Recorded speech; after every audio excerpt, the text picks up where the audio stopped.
सकी भाई सलाम अलैकुम। वालेकुम अस्सलाम। सकी भाई, आप स्पिन में बहुत बड़ा नाम है, इसमें कोई शक ही नहीं है। लेकिन थोड़ा सा हैरत होती है कि पाकिस्तानी स्पिनर जो है उनकी कारकर्दगी में उस तरह से निखार नहीं आया जिस तरह से तवक्को की जा रही थी। और दूसरा, शादाब खान के स्टेटस के बारे में बता दीजिएगा, जो अवेलेबल है कि नहीं कल के पास।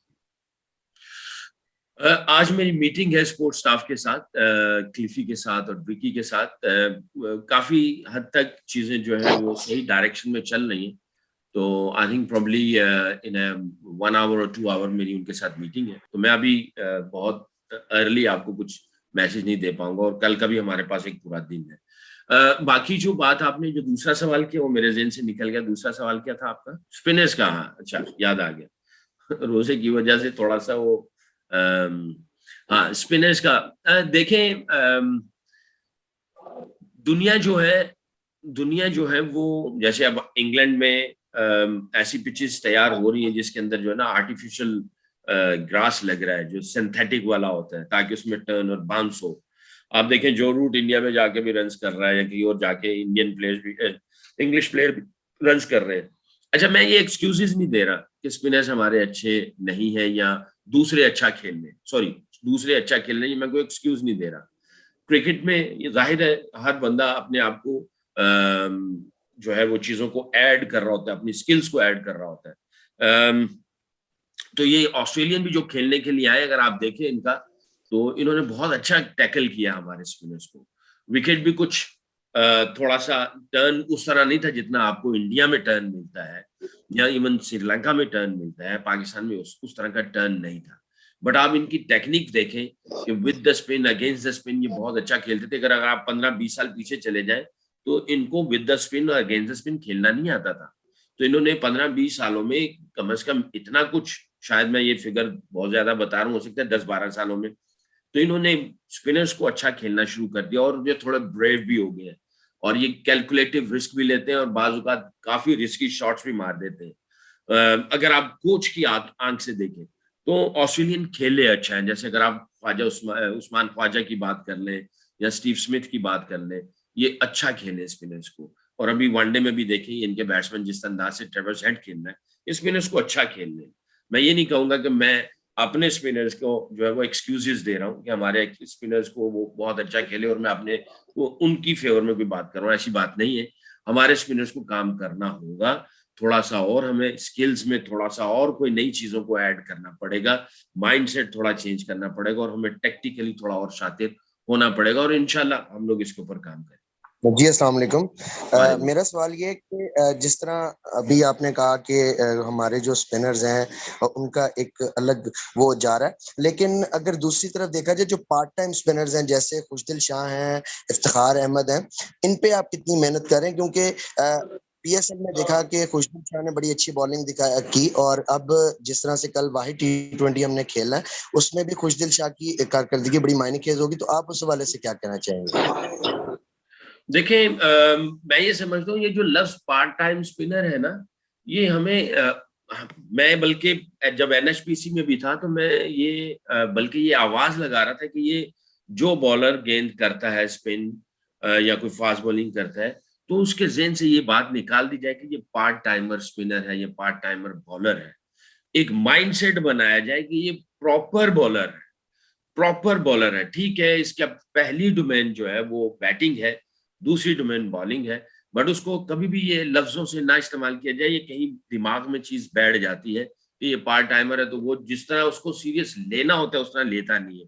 तो हमने एनएचपीसी में जब मैं काम करता था तो मैं बाकायदा कोशिश करता था कि जो ऑलराउंडर होते थे, अगर बैटिंग ऑलराउंडर है या बॉलिंग ऑलराउंडर है, तो एक दिन उनको मैं ये कहता था कि आप आओगे, आपने सिर्फ और सिर्फ, अगर आप बैटिंग ऑलराउंडर है तो एक दिन आपने सिर्फ आना है, आपके सिर्फ आपने बॉलिंग करनी है और सिर्फ बॉलिंग की बातें करनी, दैट्स इट, और कुछ नहीं। ताकि आप बॉलिंग की गहराई में जाओ, उस आपकी जो सेकंड स्ट्रेंथ है उसकी डिटेल में जाओ, डीपर जाओ, और उसका डीपर नॉलेज लो, और उस तरह उसको जो है इसको सीरियसनेस लो, इसके तुम इसमें और अच्छा कर सकते हो। अगर आप गेंद स्पिन कर सकते हो, टर्न कर सकते हो, एक जगह पे फेंक सकते हो, तो इसका मतलब है तुम्हारे पास बहुत सारे ऐसे एविडेंस है तुम्हारी बॉलिंग के अंदर कि तुम एक प्रॉपर बॉलर बन सकते हो। तो तो हमने तो ये एक आवाज लगाई थी एनएचपीसी में और हर जगह पे जाके कहते थे कि भाई पार्ट टाइमर का लफ्ज इस्तेमाल ही नहीं करना हमने, ये प्रॉपर बॉलर है और इसको कहा जाए कि भी हफ्ते में एक दफा आके प्रॉपर बॉलिंग करे और बॉलिंग के ऊपर जो है चाहे वो टेक्निकल है, टैक्टिकल है, मेंटल है, फिजिकल है, हर लिहाज से जो है उसको एजुकेट किया जाए और ट्रेन किया जाए। तो ये नहीं है कि पार्ट जो इस तरह के बॉलर हैं हम उसको पार्ट टाइम, मैं उनको ऐसे नहीं सोचता ना मैं देखता हूँ, बल्कि मैं तो बाबर भी अगर कभी बॉलिंग कर रहा होता है तो वो आता है तो मैं उसको कहता हूँ कि स्किपर कभी ये नहीं सोचना कि तुम पार्ट टाइमर हो, तुम फुल टाइम बॉल कर सकते हो, मगर ये है कि उसको कंटिन्यूटी रखो, कंटिन्यूटी रहेगी तो आप उस बॉलिंग की या उस डोमेन की आप गहराई में चले जाएंगे। अस्सलाम वालेकुम सुकैन भाई। वालेकुम अस्सलाम। पहले तो मुबारक हो आपको जिससे आप लोगों ने कमबैक किया टेस्ट सीरीज हारने के बाद वनडे सीरीज में। मजमूई तौर पे 18 दिन की इंटरनेशनल क्रिकेट इस सीजन में अब तक हम होम ग्राउंड पे खेले हैं, तो आप इस जो 18 दिन की क्रिकेट है इसको किस तरह समराइज करते हैं, क्या इसमें आपने पॉजिटिव्स भी हैं, कितने नेगेटिव्स हैं, और इसको लेकर आगे कोई हमारा बड़ा अहम सीजन आ रहा है, जैसे सुहेल भाई ने सवाल किया कि इंग्लैंड ने आना है, न्यूजीलैंड ने आना है, हमने श्रीलंका जाना है, तो उसका जो आउटपुट है क्या आप उसको आपने कहाँ पे रेट करते हैं सारी परफॉर्मेंसेस को?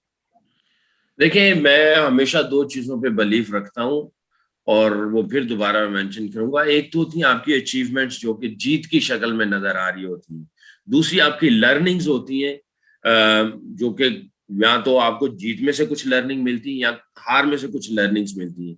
तो आई थिंक बहुत सारी अचीवमेंट्स, बहुत सारा पॉजिटिव्स नजर आए ये सारी इंटरनेशनल क्रिकेट में, और बहुत सारे लर्निंग्स भी हैं। उन लर्निंग्स की आगे स्ट्रेटजीज बनेंगी कि इन लर्निंग्स को किस तरीके से हमने आगे लेके जाना है। कुछ लर्निंग्स ऐसी होती हैं जो कि आप देयर एंड देन आप कर लेते हैं, चाहे वो हो सकता है टेक्निकली हो या मेंटली हो। कुछ लर्निंग्स टेक्निकली होती हैं जिनका थोड़ा सा आपको लॉन्ग टाइम डेवलपमेंट देखना पड़ता है, उसकी एक स्ट्रेटजीज बनेगी।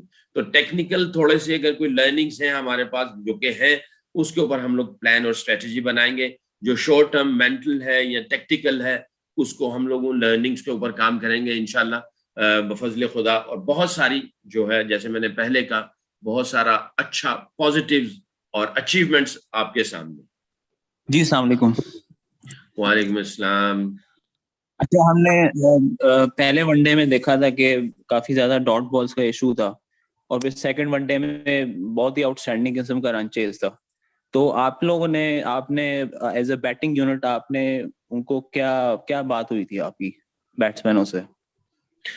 देखिए जो पहला मैच जो हमारे सामने हुआ उसको हमने थॉरली डिस्कस किया, सोचा उसके ऊपर, बल्कि ऑन द डे थोड़ी सी बात की गई, कुछ क्वेश्चंस रखे गए, लर्निंग क्वेश्चन रखे गए स्पोर्ट स्टाफ की तरफ से प्लेयर्स के सामने, पूरी टीम के सामने। फिर अगले दिन बात की गई और उन्हीं जो सवाल को हमने रखा उनको थोड़ा सा और हमने डिटेल में डिस्कस किया, उनको समझने की कोशिश की और उनमें से जो लर्निंग थी उसको एम्ब्रेस किया और उसमें से लाएमल बनाया कि अगले मैच में किस माइंडसेट से जाना और किस तरह की स्ट्रेटजी के साथ क्रिकेट खेलना। तो अल्हम्दुलिल्लाह लड़कों ने वो जो सारी चीजें लर्निंग की थी, जो डिस्कस हुई, बात हुई, लड़कों ने उसके ऊपर जो रिस्पॉन्स दिया वो आपके सामने। अल्लाह ताला के फजल से अल्लाह ताला ने हिस्टोरिकल विन जो है पाकिस्तान के नाम में